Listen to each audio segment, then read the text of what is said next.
শিক্ষামন্ত্রীরা হেলিকপ্টারে গিয়ে গোপনে তারা সেন্টার পাহারা দিতেন। সেই যে শিক্ষা ব্যবস্থা ছিল 1 সাল থেকে 6 সাল, সেই শিক্ষা ব্যবস্থাকে সম্পূর্ণভাবে বিগত 17 বছর ধ্বংস করে ফেলা হয়েছে। শিক্ষা ব্যবস্থার A to Z ধ্বংস করে ফেলা হয়েছে। তার কয়েকটি কারণ রয়েছে। এক হচ্ছে শিক্ষা পদ্ধতি, শিক্ষা ব্যবস্থাপনা, শিক্ষাক্ষেত্রে অনাকাঙ্ক্ষিত অযাচিত ব্যক্তিদের মাধ্যমে গভর্নিং বডি গঠন এবং তাদের মাধ্যমে শিক্ষা প্রতিষ্ঠানে অনাকাঙ্ক্ষিতভাবে হস্তক্ষেপ, এইসব কারণে শিক্ষা প্রতিষ্ঠানের শিক্ষার পরিবেশ সম্পূর্ণভাবে ধ্বংস হয়ে গেছে। আপনারা যেটা জানতে চাচ্ছেন, বিগত 17 বছর শিক্ষা প্রতিষ্ঠানে যে শিক্ষা প্রতিষ্ঠান নিয়োগ দেওয়া হয়েছে তারা বেশিরভাগই সুপ্ত রাজনৈতিক দোসর এবং তারা সরকারের যেসব ক্ষেত্রে কথা বলার মতামত দেওয়ার সুযোগ আছে তারা মতামত না দিয়ে শুধু হয় করে সরকারের এই কার্যক্রমকে তারা সহযোগিতা করেছে।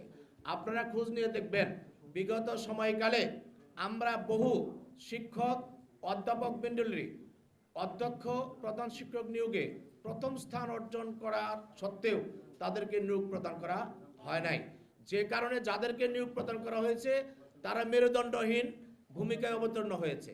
দ্বিতীয়ত হচ্ছে শিক্ষা ব্যবস্থাপনায় আপনারা সাংবাদিকরা অবশ্যই জানেন, পরীক্ষার হলে আমাদেরকে এমনভাবে বলে দেওয়া হতো যে পরীক্ষার হলে আমরা সঠিক দায়িত্ব পালন করতে পারি নাই। এক্ষেত্রে হয়তো আপনারা বলতে পারবেন যে আপনারা দায়িত্ব থেকে অব্যাহতি নেন নাই কেন। আমি বলছি আমি 20 বছরে কোনো পরীক্ষার দায়িত্ব পালন করি নাই, কারণ পরীক্ষার হলে পরীক্ষার যে ব্যবস্থাপনা এটা শুধুমাত্র রাজনৈতিক সুপ্ত উদ্দেশ্য অথবা শুধু তাদের পিছনে ছাত্রদেরকে লেজুর বৃত্তি করানোর জন্য সুকৌশলে শিক্ষা কারিকুলাম শিক্ষা ব্যবস্থাপনা এমনভাবে তৈরি করা হয়েছিল যার মধ্য দিয়ে শিক্ষা ব্যবস্থাপনা সম্পূর্ণ ধ্বংস হয়েছে। আপনার আমার সন্তান নাতিপুতি মানসম্পন্ন নৈতিক শিক্ষা থেকে সম্পূর্ণভাবে বঞ্চিত হয়েছে। এই জন্য আমরা বলেছি বিগত সময়ে শিক্ষা ব্যবস্থাপনা সম্পূর্ণভাবে ধ্বংস করা হয়েছে। আপনারা অবগত আছেন 2001 সাল থেকে 2006 সাল পর্যন্ত তৎকালীন শিক্ষামন্ত্রী ডক্টর ওসমান ফারুক, তৎকালীন শিক্ষা প্রতিমন্ত্রী ডক্টর এহসানুল হক মিলন এবং তৎকালীন উপমন্ত্রী জনাব আব্দুল সালাম পিন্টু, তাদের সময়ে শিক্ষা ব্যবস্থাপনা এমন উন্নতর ছিল যে কোথাও এক চুল নকল অথবা দেখে লেখার কোনো সুযোগ সুবিধা ছিল না। এটা কি আপনারা জানেন? এবং শিক্ষামন্ত্রীরা হেলিকপ্টারে গিয়ে গোপনে তারা সেন্টার পাহারা দিতেন। সেই যে শিক্ষা ব্যবস্থা ছিল 1 সাল থেকে 6 সাল, সেই শিক্ষা ব্যবস্থাকে সম্পূর্ণভাবে বিগত 17 বছরে ধ্বংস করে ফেলা হয়েছে। বর্তমান সময়ে আমি আপনাদের জ্ঞাতার্থে বলতে চাই, শিক্ষামন্ত্রী নকল বন্ধের কথা বলেছেন, বিভিন্ন শিক্ষাক্ষেত্রে পরিবর্তনের কথা বলছেন।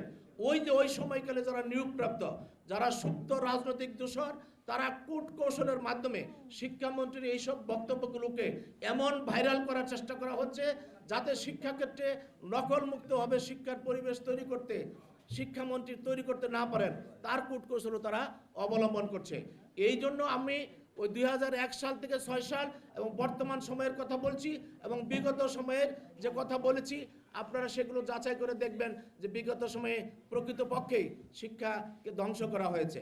আপনি বলেন শিক্ষাক্ষেত্রে গভর্নিং বডি ম্যানেজিং কমিটিতে শিক্ষকরা যেতে পারেন, অবসরপ্রাপ্ত শিক্ষক অধ্যাপকরা যেতে পারেন, কিন্তু ওনারা গভর্নিং বডি ম্যানেজিং কমিটিতে এমন সব লোক নিয়োগ দিয়েছেন 17 বছর যারা শিক্ষার কিচ্ছু তো জানেন না, বরঞ্চ শিক্ষা পরিবর্তনে কোনো ভূমিকা তারা অবতীর্ণ হন নাই। তারা মেরে কেটে শিক্ষা প্রতিষ্ঠানকে ধ্বংস করার পায়তারা লিপ্ত ছিলেন, শিক্ষা ব্যবস্থাগুলোকে ধ্বংস করার পায়তারা লিপ্ত ছিলেন।